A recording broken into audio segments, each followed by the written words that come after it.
Far away, at the fabled edge of the world, the natural wonders of Patagonia await. This last frontier of South America slopes down from the Andes towards Antarctica, covering the sparsely inhabited southern regions of both Chile and Argentina. No destination captures the imagination like Patagonia. This is a land of legendary beauty, where Mother Nature runs the show. Prepare to feel dwarfed by the mighty volcanoes, towering glaciers, and floating icebergs that are sure to cross your path. In this remote region, even the most firmly planted human footprint is soon covered under blankets of snow, erased by westerly winds or washed away by lapping waves. With its mosaic of green steppe plains and blue mountain lakes, framed by wooded hills of ever-changing colors, Patagonia paints a mesmerizing picture. White-capped peaks of silvery mountains puncture the horizon, while soaring condors and solitary gauchos bring this seemingly spellbound landscape to life. This untamed land has moods as changeable as the weather, and can be rugged and desolate, as well as breathtakingly beautiful and inviting. Everything south of here is too harsh for human settlement, and it's this edge-of-the-world feeling that has captivated intrepid souls for centuries. First to arrive was the 16th century Portuguese explorer Ferdinand Magellan, who named the region Patagonia, the land of the big feet. Some 300 years later, a young Charles Darwin contributed to the myth that this was once a land of giants by collecting the remains of huge extinct animals. Now, almost 2 centuries later, Patagonia is still a place of discovery. While the region has become much easier to reach, its mythical appeal remains. Whether you set out on a road trip or explore its far corners by cruise ship or plane, this is bound to be the journey of a lifetime.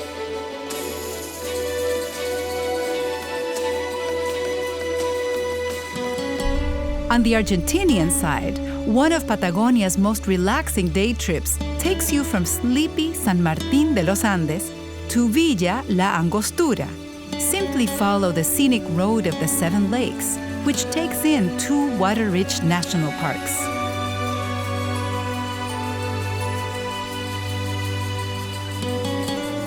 This road trip will bring you to San Carlos de Bariloche, a popular mountain resort on the shores of Lake Nahuel Huapi. The town has all the facilities and outdoor pursuits of the Swiss Alps, without the price tag. When roaming south along the famous Ruta 40, take a detour to the town of El Chaltén, Argentina's trekking capital in the southern Andes. Hike to the idyllic Laguna Capri, or to even higher lookout points, to gaze up at the moody Fitz Roy mountain. Other trails provide scenic views of the jagged peaks of Cerro Torre, which only few dare to climb.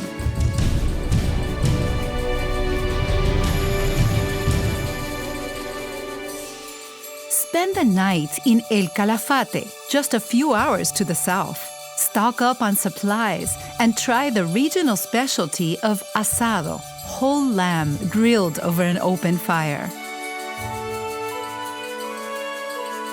El Calafate is nestled on the southern shores of Lago Argentino, the gateway lake to Los Glaciares National Park.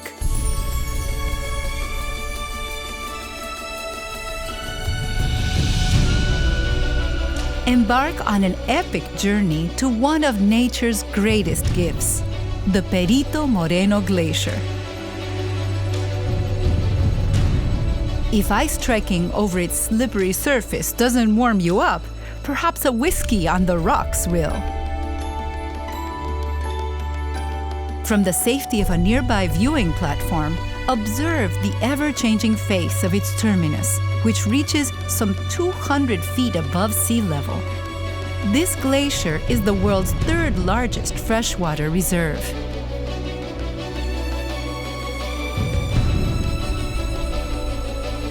Most Perito Moreno tours also take in the milky waters of Canal Uppsala, nature's own exhibit space for some of the most spectacular sculptures on Earth. Floating icebergs shaped by water and wind. All the way south, the Strait of Magellan separates the far corner of Patagonia from mainland Argentina. When Magellan first arrived here, he spotted the campfires of native tribes and named the archipelago Tierra del Fuego, the land of fire.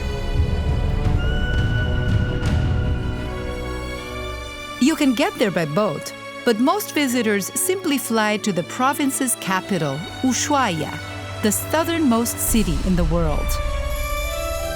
This former penal colony was once a cold and brutal place of punishment, but now extends a warm welcome to all newcomers. In the morning, board the end-of-the-world train for an unforgettable day trip to Tierra del Fuego National Park. An even more scenic way to reach this reserve is joining a cruise along the Beagle Channel, the closest you can get to experiencing Antarctica without actually going there. See the Magellanic cormorants flock to Bird Island and then observe the lazing giants on Seal Island. The nearby Les Éclaireurs lighthouse has marked this passageway to Chile for about 100 years. Once you've reached the wondrous domain of Tierra del Fuego National Park, you have come to the end of your Argentinian explorations. From here, you can either return to Ushuaia and fly to Buenos Aires, or cross over into Chile to explore the west coast of Patagonia, where more adventures await.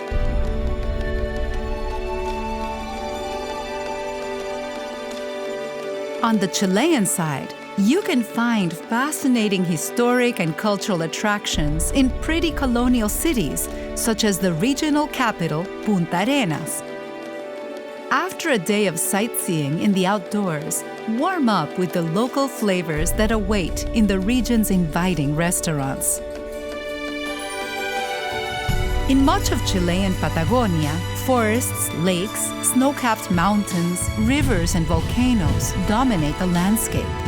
With more than half of this gigantic region declared a protected wilderness area, you'll find untouched nature everywhere you go. On your way north, take a little detour to the Milodon Cave. This prehistoric shelter held the remains of a giant ground-dwelling sloth and other huge extinct species. It was discoveries like these that sparked Darwin's theory of evolution by natural selection. Not far from the cave, the granite peaks of Torres del Paine loom over Chile's windswept tundra like towering castles in the sky. This dramatic national park is brimming with lakes in many shades of blue and green, some with distinctive white banks and others that spill out into gorgeous waterfalls, such as Salto Grande. Continue north until you spot the spectacular outline of the Osorno volcano. This fearsome giant is the focal point of Los Lagos, the lake region that forms the northern border of Chilean Patagonia. Straddling the opposite shore of Lake Yanquihue is the small town of Puerto Varas, a good place to end your Patagonia expedition. After collecting some mementos, you can either return to Bariloche in Argentina by crossing the border via the lakes, or drive north for a stopover in Pucón and Villarica before flying out from the capital, Santiago de Chile. travel to the land that time forgot, to walk in the footsteps of early explorers, or make a new discovery all of your own. This magical wilderness at the far edge of the world reminds us that we are just temporary spectators of nature's infinite beauty.